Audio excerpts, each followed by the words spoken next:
Dua saksi penting yang bertemu bayi Yesus, Simeon dan Hana. Setiap hari Natal pasti kita akan mendengar atau melihat kisah tentang peristiwa kelahiran Yesus, di mana tokoh-tokoh seperti malaikat, para gembala, dan 3 orang majus diceritakan berjumpa langsung dengan bayi Yesus sang juru selamat. Namun, ada 2 orang tokoh yang bertemu bayi Yesus yang jarang dibicarakan saat Natal. Siapa mereka? Namanya adalah Simeon dan Anna.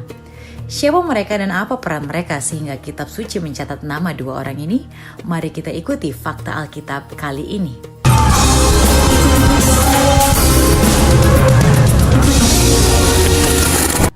Penyerahan bayi Yesus di bait suci. Saat itu bayi Yesus baru berusia 40 hari dan seperti yang ditetapkan hukum Musa, seorang wanita yang melahirkan anak laki-laki wajib memberikan persembahan atau korban ke bait Allah sebagai bentuk pentahiran atau pengudusan. Selain itu, mereka juga melakukan penyerahan anak seperti yang ditetapkan bagi semua anak sulung Israel.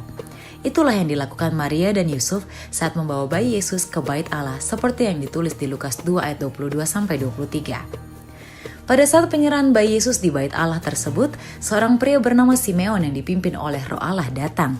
Pria ini sangat istimewa karena Alkitab mencatat bahwa Roh Kudus telah menyatakan sebelumnya bahwa ia akan melihat Sang Mesias sebelum ia mati. Kontroversi usia Simeon. Tentang pernyataan Roh Kudus tersebut, dalam tradisi Ortodoks, mereka percaya bahwa Simeon merupakan salah satu dari 70 ahli kitab yang menerjemahkan Septuaginta dari bahasa Ibrani ke bahasa Latin. Ketika itu, Simeon menerjemahkan Yesaya 7 ayat 14. Seorang perempuan muda akan mengandung, bukan seorang perawan, karena ketidakpercayaannya. Itu sebabnya Roh Kudus menyatakan kepadanya bahwa ia akan melihat sendiri penggenapan dari nubuatan tersebut. Mereka memperkirakan bahwa saat Simeon bertemu Yesus, ia berusia 360 tahun. Banyak para ahli kitab tidak sepandangan dengan hal tersebut. Ada yang memperkirakan usia Simeon saat itu antara 60-90 tahun. Ia adalah seorang yang taat dan pribadi yang menantikan kedatangan Sang Mesias seperti banyak orang sebangsanya saat itu. Nubuatan Simeon. Saat Simeon menggendong bayi Yesus sambil memuji Tuhan, ia menyampaikan beberapa nubuatan tentang apa yang terjadi ketika Yesus dewasa. Yesus adalah Sang Mesias. Yesus akan menyatakan kebenaran bukan hanya untuk bangsa Israel, tapi untuk seluruh bangsa-bangsa. Yesus akan menyatakan kemuliaannya atas Israel. Dan saat menyerahkan bayi Yesus kepada Maria, Simeon memberikan 2 pernyataan penting. Yesus akan menimbulkan pertentangan karena sebagian orang Yahudi akan percaya bahwa dia Mesias dan ada yang tidak. Yang kedua adalah nubuatan tentang penderitaan dan kematian Yesus di kayu salib yang akan membuat hati Maria terluka. Hana, nabiah yang menantikan Sang Mesias.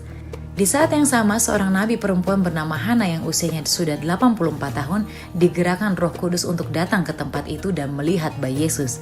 Yang berbeda dari Simeon, Hana digerakkan Roh Allah untuk memberitakan tentang Sang Juru Selamat kepada banyak orang di bait Allah saat itu. Hana sendiri adalah seorang janda. Ia kehilangan suaminya setelah 7 tahun menikah. Dia dari suku Asher dan ayahnya adalah Fenuel. Setelah suaminya meninggal, Hana mendedikasikan dirinya kepada Tuhan dengan berdoa dan berpuasa di bait Allah. Teladan Simeon dan Hana. Ada keteladanan penting yang perlu kita panuti dari sosok Simeon dan Hana, yaitu keduanya menantikan datangnya Sang Mesias. Dalam masa menunggu, mereka melakukannya dengan beribadah sungguh-sungguh, bahkan dikatakan Hana berdoa dan berpuasa setiap hari di bait Allah. Sang Mesias, Juru Selamat dunia memang sudah hadir dan menebus kita dari dosa. Namun kita saat ini memiliki tugas lain, yaitu menantikan kedatangannya yang kedua kali. Mari, lakukan penantian kita dengan sikap yang sama seperti Hana dan Simeon. Miliki cara hidup yang takut akan Tuhan dan bergaul erat dengan Roh Kudus, sehingga setiap langkah kita dalam tuntunannya. Milikilah roh yang berapi-api seperti Hana. Ketika melihat Sang Juru Selamat, ia tidak tahan untuk memberitakan kepada semua orang kabar gembira tersebut.